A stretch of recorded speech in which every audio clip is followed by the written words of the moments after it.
Hi hello ನಮಸ್ಕಾರ ವೀಕ್ಷಕರೇ, Kannada sports ಹಬ್ಗೆ ನಿಮಗೆಲ್ಲ ಮತ್ತೊಮ್ಮೆ ಪ್ರೀತಿಯ ಸ್ವಾಗತ. ಸಂತು ಇಂದು ಕ್ರಿಕೆಟ್ ಅಭಿಮಾನಿಗಳು ಕಾಯ್ತಾ ಇದ್ದಂಥ ದಿನ ಬಂದೇ ಬಿಡ್ತು. ಇದೇ ಭಾನುವಾರ ಏಪ್ರಿಲ್ 5ರಂದು ಎಂ ಚಿನ್ನಸ್ವಾಮಿ ಕ್ರೀಡಾಂಗಣದಲ್ಲಿ ನಮ್ಮ RCB ತಂಡ CSK ತಂಡವನ್ನು ಎದುರಿಸುತ್ತಿದೆ.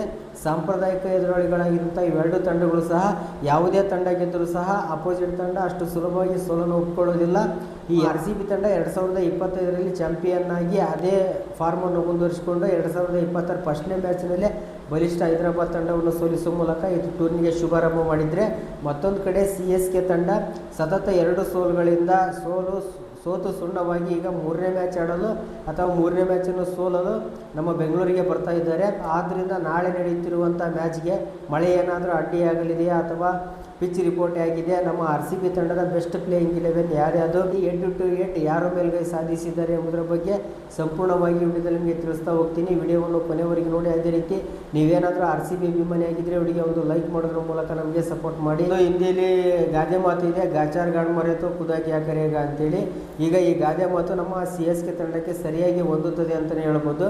ಟೀಮ್ನಲ್ಲಿ ಎಲ್ಲ ಸಹ ಅತ್ಯದ್ಭುತವಾದ ಆಟಗಾರರನ್ನು ತುಂಬಿದರೂ ಸಹ 2026ರಲ್ಲಿ ಅವರು ಇನ್ನೂವರೆಗೂ ಸಹ 2 ಮ್ಯಾಚ್ ಆಡಿದರೂ ಸಹ ಒಂದು ಮ್ಯಾಚನ್ನು ಗೆಲ್ಲೋಕ್ಕೆ ಆಗಿಲ್ಲ.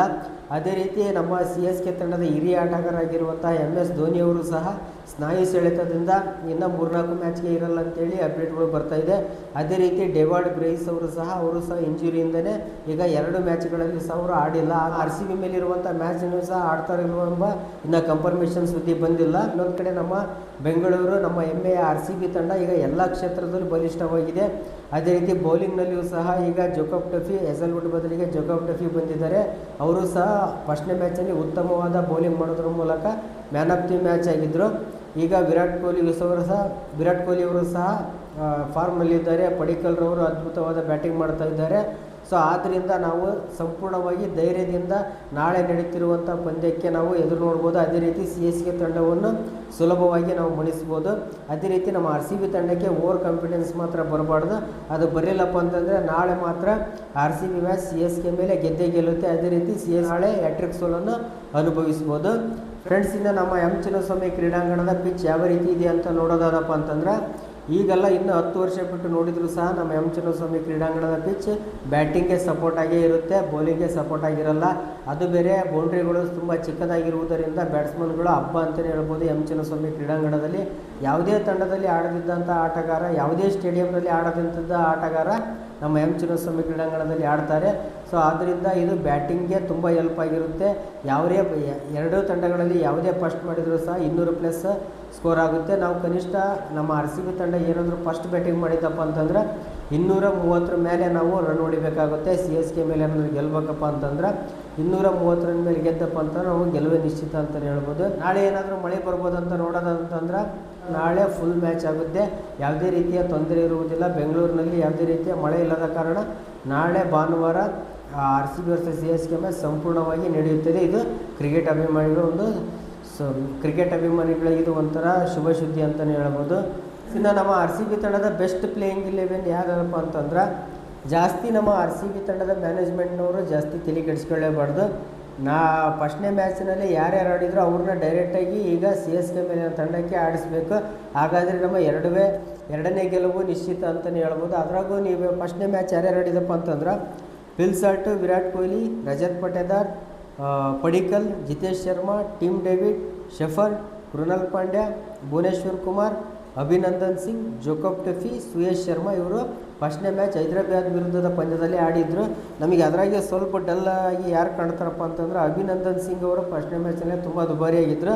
ಸೊ ಅಭಿನಂದನ್ ಸಿಂಗನ್ನು ತೆಗೆದುಹಾಕಿ ಅವರ ಬದಲಿಗೆ ಮಂಗೇಶ್ ಯಾದವ್ ಅಂತ ಇದ್ದಾರೆ ನಮ್ಮ RCB ತಂಡದಲ್ಲಿ.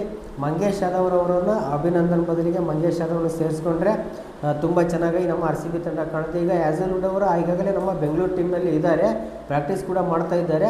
ಅವರನ್ನು ಹಾಕ್ಕೊಳ್ಬೋದು ಅಂತ ಯೋಚನೆ ಮಾಡ್ಬೋದು. ಆದರೆ ಬೇಡ, ಈಗ ಜೋಕಬ್ ಟಫಿ ಅವರು ಯಾವುದೇ ರೀತಿಯ ಸಮಸ್ಯೆ ಮಾಡಿಕೊಳ್ಳದೆ ನಮ್ಮ ಎಂ ಚಿನ್ನಸ್ವಾಮಿ ಕ್ರೀಡಾಂಗಣದಲ್ಲಿ ಫಸ್ಟ್ನೇ ಮ್ಯಾಚ್ ಆಡಿದ್ರಿಂದಲೇ ಅವರಿಗೆ ಅನುಭವ ಸಿಕ್ಕಿದೆ ಪಿಚ್ ಯಾವ ರೀತಿ ಇದೆ ಅಂತೇಳಿ. ಹಾಗಾಗಿಯೇ ಈಗ ಸುಮ್ಮನೆ ಎರಡನೇದು ಯೋಚನೆ ಮಾಡೋ ಬದಲು ಈಗ ಜೋಕಬ್ ಟಫಿ ಫಸ್ಟ್ನೇ ಮ್ಯಾಚ್ ಆಡಿದ್ರಲ್ಲ ಅವ್ರನ್ನೇ ಕಂಟಿನ್ಯೂ ಮಾಡಿದರೆ ಬೆಸ್ಟ್ ಪ್ಲೇಯಿಂಗ್ 11 ಆಗಿರುತ್ತೆ. ಅದೇ ರೀತಿ RCB ಹಾಗೂ CSK ನಡುವಿನ 8-8 ಗಮನಿಸುವುದಾದಂತಂದ್ರೆ, ಫ್ರೆಂಡ್ಸ್, ಟೋಟಲ್ IPLನಲ್ಲಿ RCB ಹಾಗೂ CSK ಪಂದ್ಯ 35 ಪಂದ್ಯಗಳನ್ನು ಆಡಿದೆ. ಅದರಲ್ಲಿ CSK ತಂಡ 21 ಪಂದ್ಯಗಳನ್ನು ಗೆದ್ದಿದ್ರೆ ನಮ್ಮ RCB ತಂಡ 13 ಪಂದ್ಯಗಳನ್ನು ಗೆದ್ದಿದೆ. ಒಂದು ಪಂದ್ಯ ಮಾತ್ರ ನೋ ರಿಸಲ್ಟ್ ಆಗಿದೆ.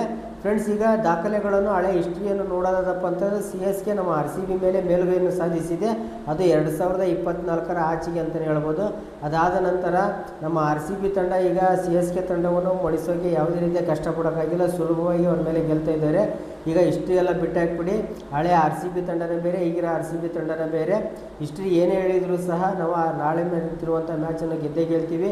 ಅದೇ ರೀತಿ ಆ ಥರ CSK ಟೀಮನ್ನು ಸೋಲಿಸುವಂಥ ಆಟಗಾರರು ನಮ್ಮ ತಂಡದಲ್ಲಿ ಇದ್ದಾರೆ ಎಂಬ ವಿಶ್ವಾಸ ನಮಗಿದೆ ಅಂತಲೇ ಹೇಳ್ತೀನಿ. ಇದೇ ರೀತಿಯ ಸ್ಪೋರ್ಟ್ಸ್ ಅಪ್ಡೇಟ್ಗಳಿಗೆ ನಮ್ಮ ಯೂಟ್ಯೂಬ್ ಚಾನಲ್ನ ಸಬ್ಸ್ಕ್ರೈಬ್ ಆಗಿ ಅಂತ ಹೇಳ್ತಾ ಈ ವಿಡಿಯೋವನ್ನು ಮುಗಿಸ್ತಿದ್ದೇನೆ. ನಮಸ್ಕಾರ, ಧನ್ಯವಾದಗಳು.